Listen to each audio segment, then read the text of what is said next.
Hey Board Gamers, BJ from Board Game Gumbo here, back with our 3 rules series. That's right, we're talking about 3 rules you might easily miss the first time you play a board game. This time we're talking about The Last Lighthouse, coming to Kickstarter from Button Shy Games pretty soon.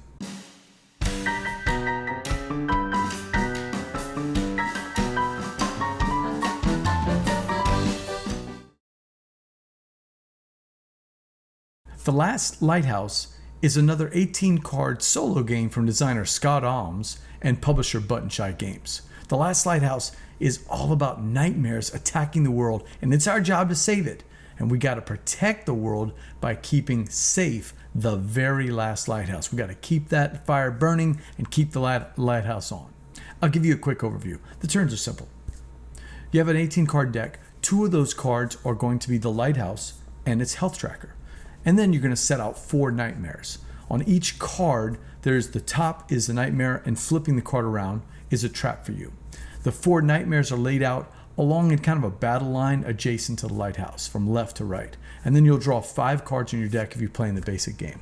And those cards in your deck you're going to orient as if they are all as traps that you can see.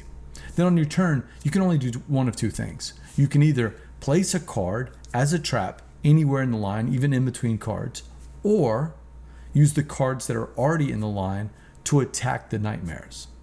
Some of the cards have special benefits when they're placed, so keep an eye out for that as you're playing the game. After we take our 2 actions, or even a bonus action if we're willing to damage the lighthouse by 1 point, it's the nightmare's turn.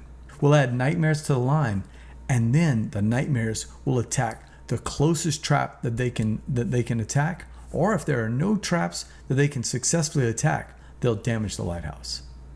If ever the lighthouse runs out of health, we lose the game. But if we can finish that nightmare deck and survive our turn, we win.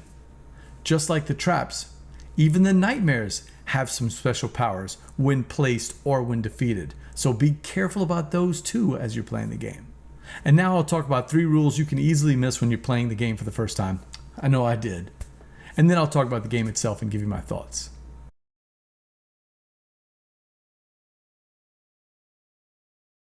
The first is attack value. It wasn't clear to me when I played the first time, but each card in the deck works the same way. So nightmares and traps each have an attack value of 1.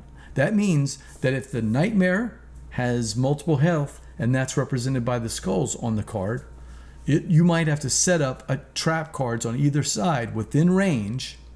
That way you can defeat that nightmare. It may take multiple cards. Same thing with the nightmares. They may have to gang up on your traps to be successful. Just remember, it's an attack value of 1. Number 2, adding nightmares. This one really tripped me up also.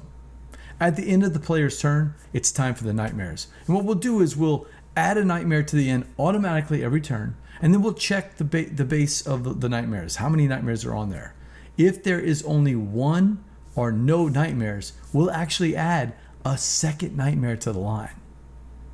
If there are more than 3 nightmares on that line, the lighthouse will actually take a damage. So that's something to be careful for. Add a nightmare every time. If there's only 1 nightmare still, add another nightmare. Number 3, and this is the most important one, getting trap cards back into your hand. Oh, I missed this the first time I played the game and made it way harder. So the only way to defeat the nightmares and survive the game is to have trap cards to play out next to those nightmares, and that way you can gang up and beat them and take those nightmares off the board. But what I was doing was, when I was defeating the nightmares, I was sending them to the discard pile. I checked the rules carefully, and when you defeat a nightmare, you actually get that card back into your hand, flipped around as a trap card, giving you more cards in your hand to make plays. Boy, was I making it hard for myself. All right, enough about the mistakes I've made. Let's talk about the success of this game. So, I'm not a big solo player, as we've talked about on the blog many times, but I do like quick little solitaire games. I've been playing them since I was a little kid, and Button Shy has a great series. This is another one in this series. In fact, this is one of the better ones I've played recently. The Last Lighthouse has a lot of tension. It took me, even when I got the rules right, It took me a bunch of games to play in a row before I could finally defeat it. And there's a way to scale up the game. You can play it at the regular basic mode with 5 cards when you start out, or you can play it in harder modes with only 4 cards in your hand, or even 3 cards in your hand. I've yet to defeat the one with 3 cards. That's going to be pretty tough. I'm not sure I've got the skills, because what you have to do to defeat this game is you have to look at the cards in your hand versus the nightmares on the board already, looking at both sides of the card, thinking, not only do I want to take this nightmare off the board, but I want to get this particular nightmare into my hand, because it either has a when placed action that's going to really boost up my turn, or it's going to have something when defeated that I need to do. There's also a couple of I'll say it, traps or hazards in your deck.